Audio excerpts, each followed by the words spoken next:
Welcome to LM Studio. This program essentially allows us to use AI tools locally. It's like a llama that lets us use open source tools on our computer. We can use it for coding or just interacting freely as it's local and open source. A big advantage is that LM Studio doesn't use any confidential data as it runs locally. They say the minimum requirement is Windows with x86 or ARM. So we're talking about fairly simple models.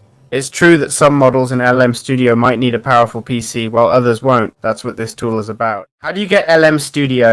Basically, we'll go to lmstudio.ai, okay? We'll download the executable, which isn't as large as Ollama.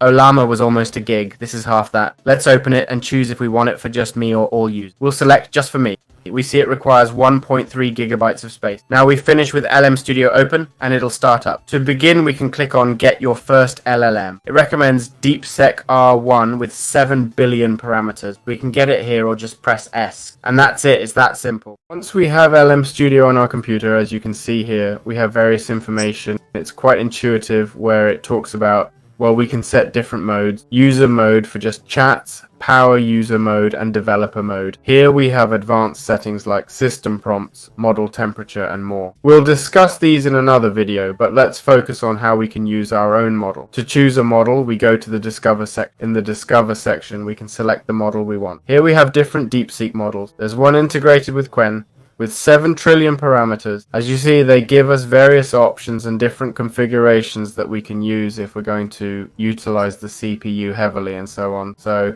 well, let's select it, click Get here and wait. As you can see, it shows the speed it's going at. It'll take about a minute, and there we have it.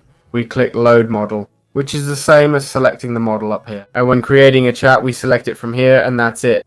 Now we're theoretically talking to DeepSeek R. I'll ask it to introduce itself. It gave me presentation key points, but I input it wrong. Below we see tokens and such, which I assume are the max tokens per chat, so we can create chats and more. That's how we can use DeepSeek R1 locally. To remove it, just hit cancel or eject and it's done. So that's how this tool works. I had said I'd cover it in another video. But we can look at the settings, which would be basically temperature controls, how random we want the results to be for a more or less creative output. We can limit the response length if we want to do that. This acts like temperature, adding randomness and reducing repetition of information. We also have the option for structured output and not much else. That's all. Hope you enjoyed it and see you in future guides.